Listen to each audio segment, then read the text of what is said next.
Let's switch gears and talk about the share market. It's at a record high. Do you see any risks going forward, and what's your outlook for the market? Yes, I do see some risks for global share markets.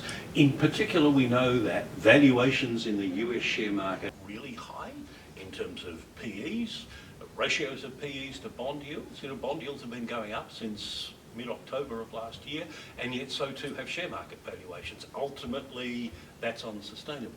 Something that struck me is that the US share market capitalisation as a proportion of the world is now very similar to what Japan's share market capitalisation as a proportion of the world was on the eve of the collapse of Japan's bubble at the end of 1989, and we know where that led. It seems to me that the US market is pricing in all the good news that there could be about the US economy, partly based on its good performance over the last years, partly based on expectations that President Trump's agenda of deregulation and tax cuts will boost productivity and the like. We've seen, just as a warning, how markets might react if some of the enthusiasm for artificial intelligence and the US lead in that area turned out not to be true.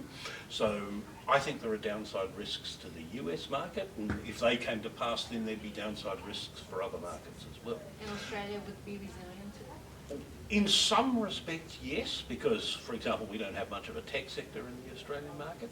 On the other hand, Australia's market is overloaded by comparison with other markets, with mining companies and banks. There are clouds over the outlook for mining companies because of the ongoing sluggish growth in China and the vulnerability of the Chinese economy to aggressive trade measures pursued by the United States. 6% of Australia's exports go to China. That represents more than 8% of Australia's GDP. Something that adversely affects them would affect our economy and the prices of the companies that export lots of resources at high prices to China. In the same way, if bank share prices were to be marked down in the US as part of a more general downturn, even though there aren't nearly as many risks associated with US banks as there were on the eve of the financial crisis, and there aren't many risks associated with Australian banks as a result of their exposures, nonetheless they'd probably be caught up in it. The other, I think, serious and underappreciated risk for almost all financial markets is the enormous run-up in the prices of cryptocurrencies. Now, I'm not a complete skeptic about cryptocurrencies. They have a place in the global financial system, and some of the underlying technology is incredibly inventive and will have potential multiple uses. I think it's possible that central banks will introduce their own versions of digital currencies. That said, unlike gold, shares, cash, bonds, cryptocurrencies have no intrinsic value. They're only worth what people think they are worth. And if the mass of people change their mind about what they're worth, there's the potential for significant declines, especially if some of that investment into cryptocurrencies has been leveraged.